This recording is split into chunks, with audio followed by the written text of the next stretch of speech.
दज्जाल इस वक्त किस जजीरे में कैद है? चंद लोग जो दज्जाल से मिले, वो लोग इस जजीरे तक कैसे पहुंचे? कहाँ है वो पुरस्रार जजीरा? इन तमाम सवालों के जवाबात के लिए ये वीडियो आखिर तक देखें। दज्जाल के बारे में बहुत सी अहादीस मौजूद है। तमाम पैगंबरान आज़ाम ने अपनी अपनी उम्मतों को इस अजीम फितने से खबरदार किया है, क्योंकि रूए ज़मीन पर रोनमा होने वाले तमाम फितनों से ज़्यादा खतरनाक फितना दज्जाल होगा। दज्जाल की लोकेशन क्या है? इसके बारे में एक हदीस जो कि हम सब ने बारहा सुनी है, में बहुत से हिंट्स दिए गए थे।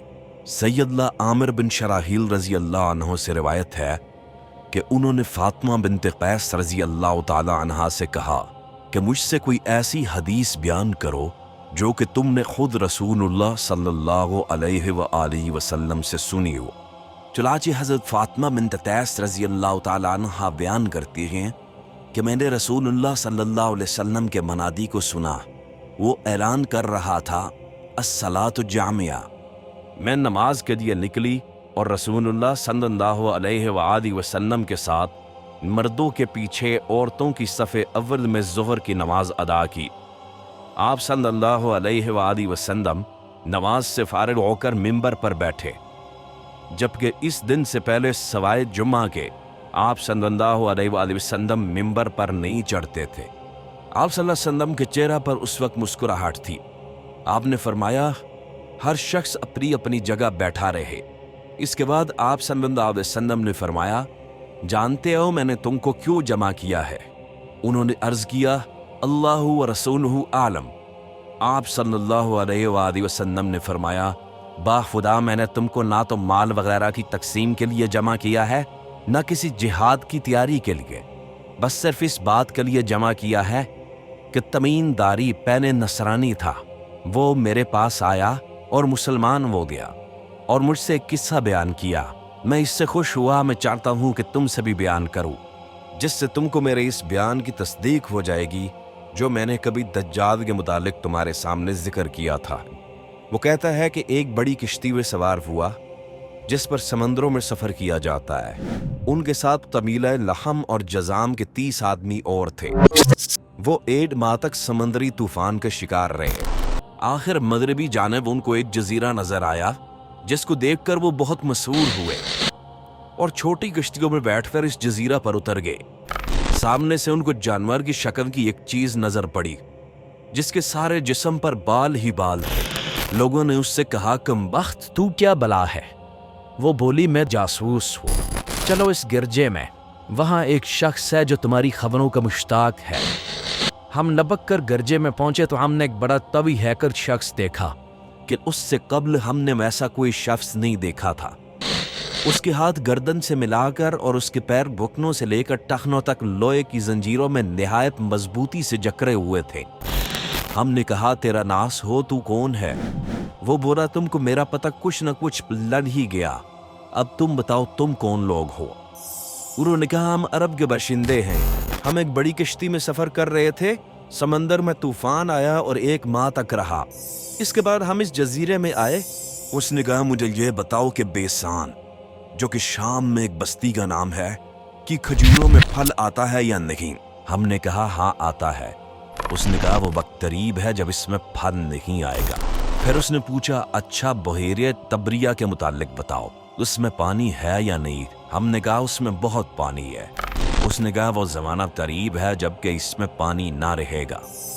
फिर उसने पूछा, ज़ोहर शाम में एक बस्ती का नाम है, उसके चिश्वे के मुताबिक बताओ, उसमें पानी है या नहीं? हमने कहा, इसमें भी पानी बहुत है। फिर उसने कहा, अच्छा नबी उम्मीयीन का कुछ हाल सुनाओ। हमने कहा, वो मक्का से हिजरत करके मदीना तशरीफ दे आए हैं। उसने पूछा, क्या अरब के लोगों ने उनके साथ जंग की है? हमने कहा, हाँ। उसने पूछा, अच्छा फिर क्या नतीजा रहा? हमने बताया कि वो अपने गिरद व नवा पर तो आलिम आ चुके हैं और लोग उनकी इताअत कबूल कर चुके हैं। उसने कहा, सुन लो, उनके हक में यही बेहतर था कि उनकी इताअत कर लें। नबी आखिर ज़मान की बौसत की खबर सुनकर उसने मारे खुशी के छलांग लगाई। और अब मैं तुमको अपने मुताबिक बताता हूँ, मैं मसीह दज्जाल हूँ और वो वक्त करीब है جب مجھ کو یہاں سے باہر نکلنے کی اجازت مل جائے گی میں باہر نکل کر تمام زمین میں گھوم جاؤں گا اور 40 دن کے اندر اندر کوئی بستی ایسی نہ رہ جائے گی جس میں داخل نہ ہو سوائے مکہ اور طیبہ کے کہ ان دونوں مقامات میں میرا داخلہ ممنوع ہے۔ فاطمہ بنت قیس کہتی ہیں کہ رسول اللہ صلی اللہ علیہ وآلہ وسلم نے اپنی نکڑی منبر پر مار کر فرمایا وہ طیبہ یہی مدینہ ہے۔ یہ جملہ 3 بار فرمایا۔ دیکھو کیا یہی بات میں نے تم سے بیان نہیں کی تھی؟ لوگوں نے کہا جی ہاں آپ نے بیان فرمائی تھی۔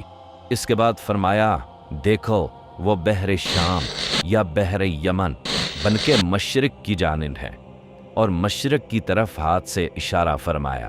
نبی کریم صلی اللہ علیہ وآلہ وسلم نے اس حدیث میں مدینے سے مشرق کی طرف اشارہ کیا۔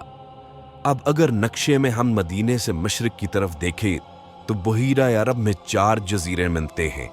نقشمدیب جزیرہ جو کہ بھارت میں ہے، سکوٹرا جزیرہ جو کہ یمن میں ہے، عمان کا مسیرہ جزیرہ، اور چوتھا جزیرہ ہے اسٹونا جو کہ پاکستان میں ہے۔ اگر ہم مدینہ سے سیدھی لائن مشرق کی جانب کھینچے تو وہ سیدھا اسٹولا جزیرہ کے اوپر سے گزرتی ہے۔ اس جزیرے کی ایک نشانی جو کہ حدیث میں بیان کی گئی ہے وہ یہ کہ جساسہ نے حضرت تمیم داری کو ایک مندر یا گرجے میں بھیجا تھا، اور ناظرین اسٹولا جزیرہ میں ایک مندر بھی موجود ہے جو کہ 2000 سال پرانا ہے، یعنی کہ نبی کریم صلی اللہ علیہ وآلہ وسلم کی پیدائش سے بھی 600 سال پرانا۔ یہ مندر ہندوؤں کی سب سے خطرناک اور خوفناک دیوتا کالی ماتا کا ہے۔ اب آپ جساسہ اور کالی ماتا کو ذہن میں لائیں۔ جساسہ کے جسم پر بال ہی بال تھے، وہ انتہائی خوفناک قسم کی مخلوق تھی۔ ناظرین اس سے آپ کو کیا سمجھ آیا؟ کچھ محققین کے مطابق دجال برمودا ٹرائنگل کے علاقے میں ہے۔ یہ تو اللہ کی ذات کے علاوہ کوئی نہیں جانتا کہ دجال کہاں ہے، لیکن اس حدیث کی روح سے یہی نتیجہ اخذ کیا جا سکتا ہے کہ شاید حضرت تمیم داری رضی اللہ تعالی عنہ کا جہاز طوفان میں پھنس کر اسی جزیرے کی طرف آیا جو کہ پاکستان میں واقع ہے۔